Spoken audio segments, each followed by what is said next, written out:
have bothered to have an interaction with another human being, then you know that the literacy crisis is becoming a huge problem. People can't write, people can't read, people can't spell, and it is alarming.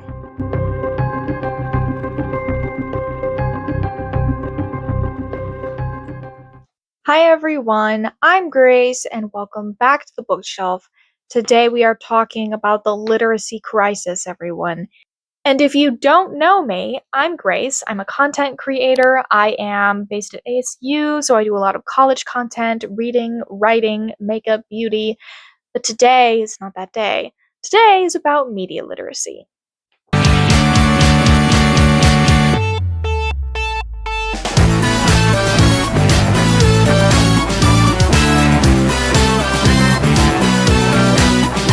However, with the recent rise of social media and short form content, it is becoming harder and harder to find people who know how to read and who can process what they're reading and can analyze it, talk about the author's motivations, something that some of us learned in sixth grade English class and others were not fortunate enough to learn. And I am by no means blaming the people themselves. They are partly a product of the culture that they live in. If they do not have access to proper information or education about reading and literacy, then that is just the situation that they grow up in. However, it does play a part in the larger society because without literacy, politics are affected, dating culture is affected, social media is affected. Part of the reason why fake news is becoming, well, has been such a huge thing for about I would say a decade now, maybe a decade and a half even, is because people don't want to think for themselves. George Orwell gave a great quote once that said that people who can't read will let other people do the thinking for them, which is unfortunately very true. I remember my freshman year of college, I took a philosophy class. We talked about ethics, we talked about morality, we talked about the different worldviews and cultures and how they see the world. And people did not know how to handle the worksheets involved that were like, with this ethical dilemma, what do you think this paragraph means? Read these 30 pages from the textbook. What do you think it means? Basic stuff that I considered pretty standard homework for a college class, right? Like reading, analyzing, that seems pretty normal and typical. But people would frequently show up just they didn't want to do it, they couldn't do it. Another fella in my class couldn't write. He had to talk to the professor about only turning in digital paperwork because he couldn't write. Like the in-class assignments, he couldn't write the paragraphs. It was shocking and alarming and depressing all at once, everywhere, all at once. And Gen Z is very reliant on social media. You see a lot of research on tech addiction. We're constantly looking at our phones. We're constantly scrolling. My personal screen time, I would say, is a little bit better because I'm doing a lot of work over the summer and I'm doing a lot of side projects. So I'm not just like aimlessly scrolling on TikTok. When you're so reliant on social media and you see the same information kind of subliminally pushed onto you for like 50, 100,000 times, eventually you're going to start agreeing with it. It's going to start sounding like a great idea. It's what everybody thinks. It's what's trending. And a lot of us like to think that we're above that. I think that humans have a great ego about ourselves. We don't tend to think low of ourselves. But a great example of this is skinny culture. It's back, thanks to TikTok once again. And a lot of people, when the curvy body type became more of a thing, and the Kardashians and people were getting BBLs so they could have more curves and they didn't want to look so skinny anymore. Everyone thought, oh, I could never go back to just being skinny. It's so unhealthy. I realize that now. And we like to think that we make up our minds and that's it. And then we're not influenced by social media. It wasn't all at once, okay? It wasn't like just one day everybody looked malnourished. It was slow, a progression, I would say, over the last 3 years even. A lot of people I only saw talking about it within the last year, but I've noticed signs of it over the last 2 or 3 years on social media. So it takes a long time for this kind of content and subculture to build up until it's in the mainstream eye and viewing point. And It started with what we see most, red carpets, celebrities, music videos. Who do we see in pictures? Models, supermodels, makeup ads, YouTube ads, movies, actors. The brain is built to design and recognize patterns.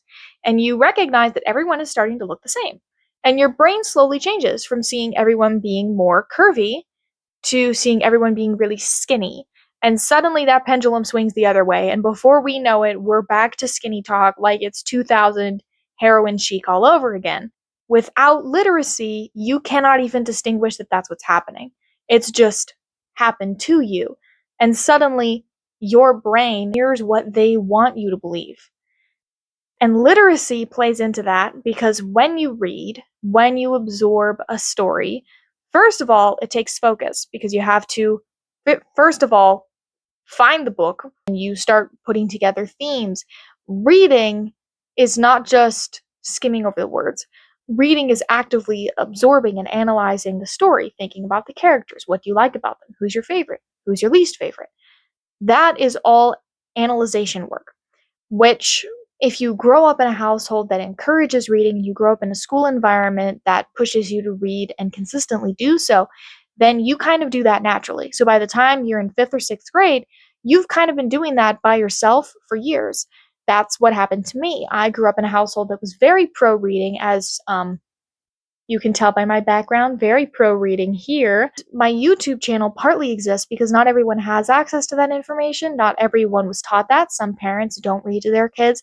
Some parents never take their kids to story time. School system is very overflooded, very underfunded, and it doesn't really leave a lot of room for kids to receive individual education about reading and their own needs. And so all these factors, the school system, social media, tech addiction, all play together slowly but surely to influence this literacy crisis that we see today. It can also influence dating culture. I have gone on a few dates within the last year, haven't gone on a lot of dates, but I've gone on a few dates, and it is alarming how many guys are influenced by social media, even in small, subtle ways.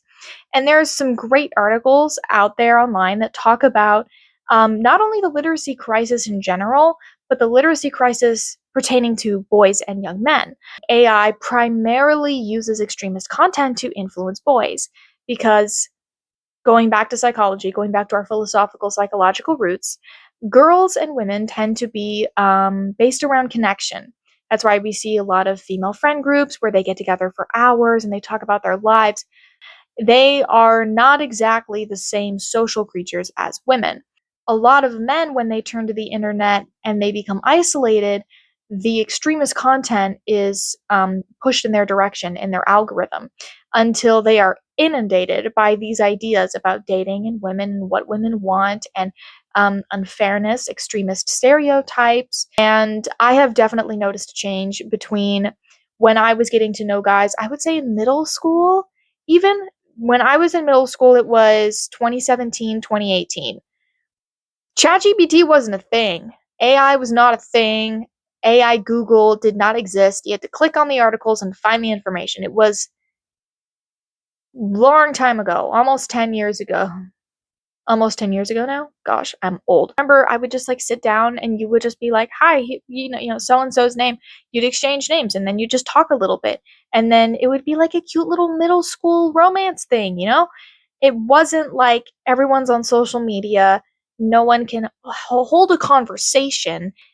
And although there was a literacy crisis when iPads and computers became more of a thing, um, I would say that AI and the lack of humanity in it is what is going to be the biggest indicator of how Gen Z grows into older adults and then brings up the next generation. We grow up not even being able to hold a conversation, go a day without our phones, turn off Instagram for a week or two.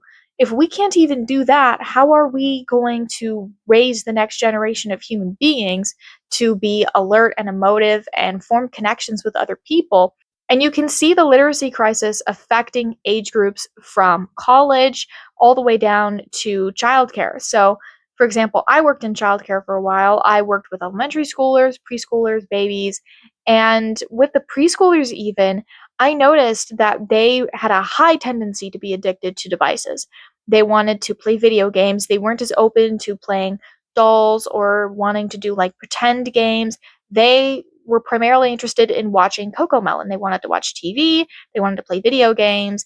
They did not want to play with toys the same way as other kids. And it wasn't every single kid, but it was about half of them, which is very concerning because they're 3 or 4. Their brains are basically just multiple piles of goo, and they're addicted to technology. If anyone has seen the Netflix documentary The Social Dilemma, it did come out 6 years ago, but it's still very relevant today. I would highly recommend watching it. It's one of my favorite documentaries. I try to watch it at least once a year just to kind of remind myself that technology is no longer just a tool.